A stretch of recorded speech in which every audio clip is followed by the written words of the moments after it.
Γεια σας μαθητές, salve discipuli, and welcome to lesson 4 of Medical Greek and Latin.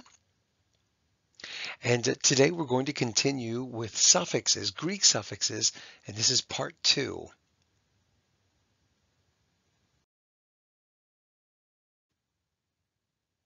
Now, before you watch this, you should go back and make sure you've reviewed and taken good notes on lessons 1 through 3. We are continuing today with our suffixes, okay, our epithemata. And in upcoming lessons, we'll be adding a lot of vocabulary and we'll be covering some Latin as well.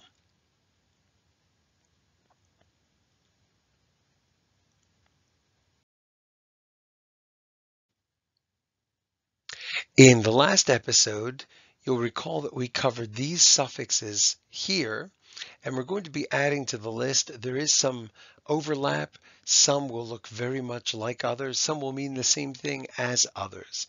But Greek has an awful lot of endings that are borrowed in English.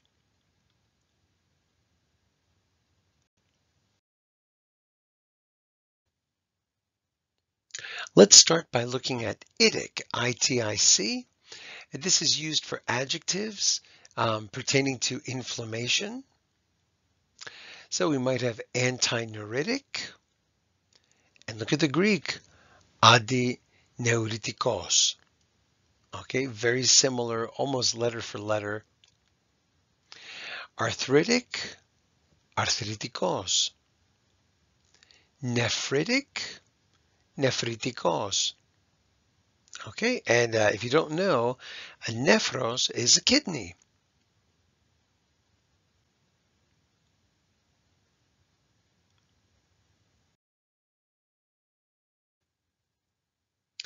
All right, and now let's look at itis, itis, and this is used to make nouns, and it's used to pertain to inflammation rather. So gastritis becomes gastritis, hepatitis, hepatitis, laryngitis, laryngitis, okay, peritonitis. And look at something that's happening here. Those itises in English rather, are itis, but in modern Greek they've become itida. So gastritis becomes gastritida, hepatitis, hepatitida, laryngitis, laryngitida. Going back to peritonitis, peritonitis, and you can pause here if you need a moment to guess it, peritonitida. This is something that is not limited to medical Greek. Okay, this sigma switching to a delta. Many of you have watched Greek sports teams and wondered why you see Hellas, Hellas. Well, that is the formal name of Greece, and then eventually became Elava. The Iliad used to be called Ilias, and then it became known as Iliada. And there are many, many other words that exhibit this change. The other thing that I want to point out is you'll see in laryngitis there's an N, but in the Greek, laryngitida, there is no letter there for the N sound. However, that double G that you see there, that double gamma right there, actually forms an N that's not written, but it is pronounced because the G sound does require the nose, which produces the N sound. So it's there, even though you won't see it in the spelling. Okay, so there's quite a lot to take in on this slide. Let's move on to the next one.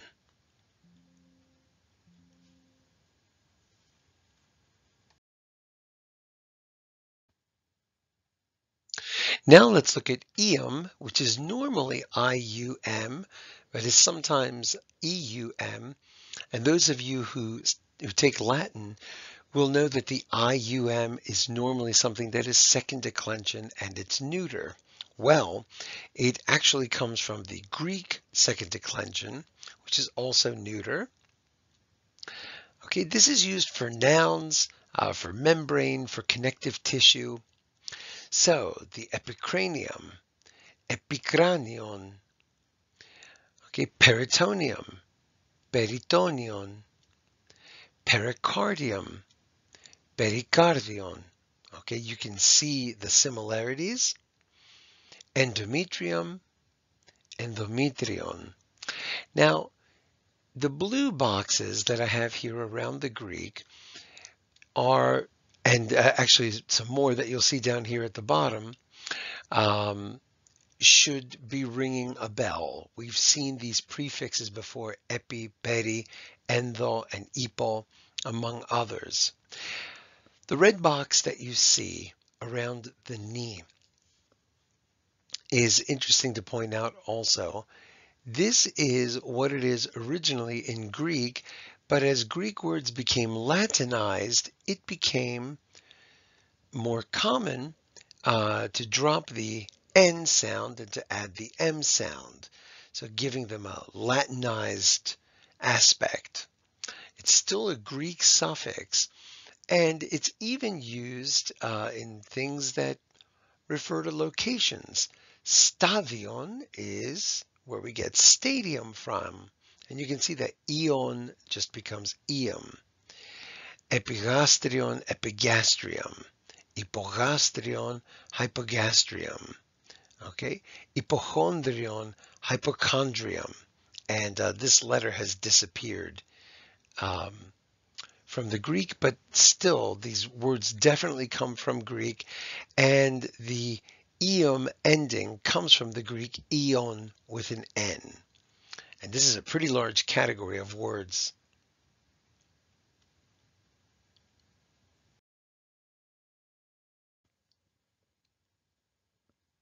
All right, now let's look at ma, M-A. This is used to talk about abnormal or diseased conditions. And the MAT is used when ma connects forms. You'll see that in a moment. And sometimes the A is dropped. So we have the word trauma, and its adjective is traumatic. There's that connecting form. And it's no different from the Greek, trauma, traumatikos. Edema, edematic. Irima, irimatikos. Okay, you can see how the letters just match up so nicely. Phlegm, there's an example of the dropped A. Phlegmatic, there it is in mat, and it's still in the Greek, phlegma, phlegmatikos. And by the way, although phlegm is that disgusting, mucusy stuff that we spit up on occasion, a phlegmatic person could also just be somebody who's very boring, someone who doesn't express themselves, someone who doesn't have a colorful personality, much as phlegm itself is not brightly colored.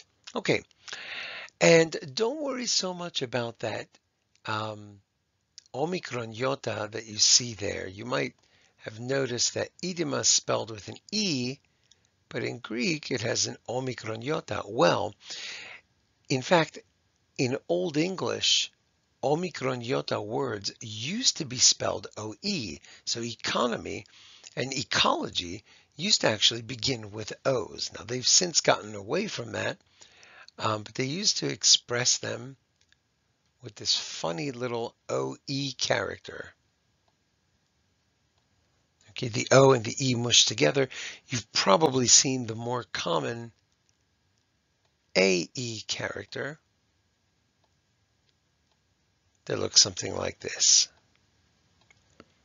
Okay, so these are still Greek words, and again, the suffix that we're focusing on here, the a, the ma, the mat rather, are still here intact from Greek to English for the most part.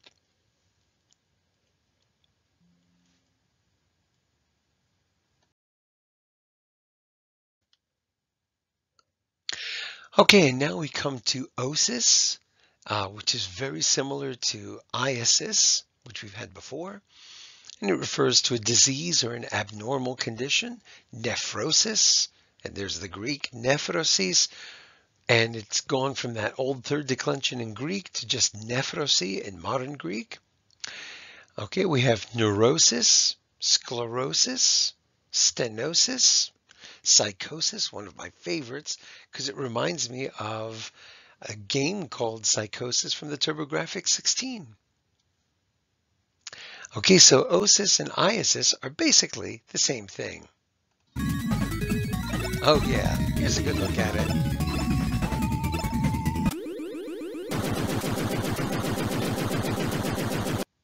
Wonderful.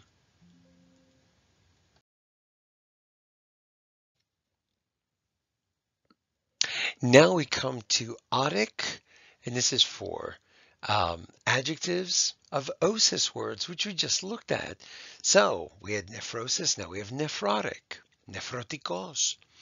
Okay, there's neurotic, sclerotic. Remember we had sclerosis and neurosis on the previous slide. Stenotic, psychotic, and don't worry, I'm not going to show you the game again. Okay, so this is just the adjectival form of the osis that we saw in the previous slide.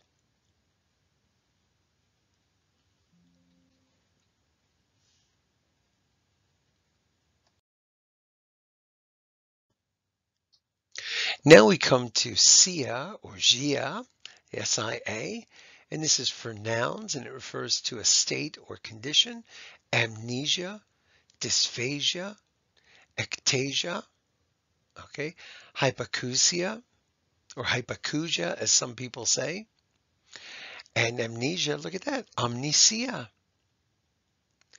ectasia, dysphasia, hypacousia, and depending on how much Greek you've done, you might be able to start putting together the meanings of some of these.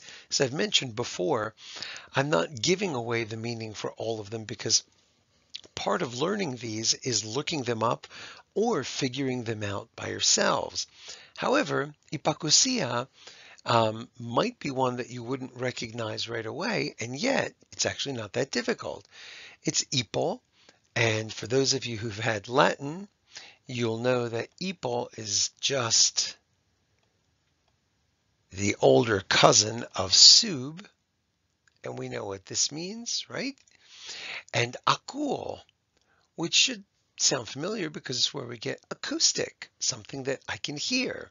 So hypo is under or below, and akouo is hear or listen, and hypacousia is partial hearing loss, as if to say our hearing has gone down.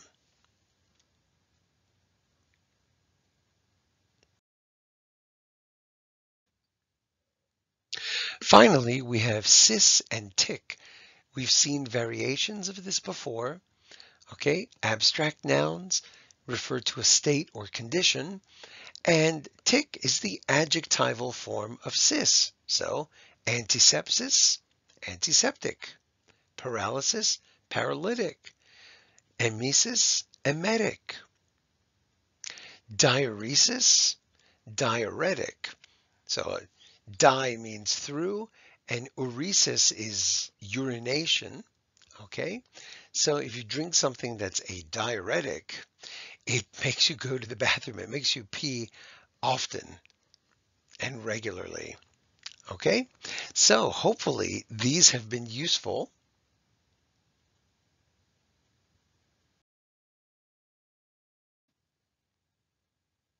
So what I will advise you to do again is memorize the words and the parts that you've seen in these videos. Look up unknown words. Be ready to add more. See what they look like in Greek. Look for the recurring words. In this video, you saw NEPHR quite a bit. So you should, once you've looked them up, you should have a pretty good idea of what it means the next time you see it and what all these words mean the next time you see them combined with other words. Okay, so if you see derm or nephro or cardio or something like that, you should get used to seeing them. Start building vocabulary lists. There are going to be thousands of words by the time we're done.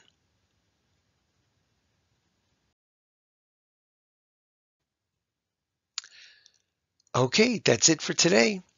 Telos.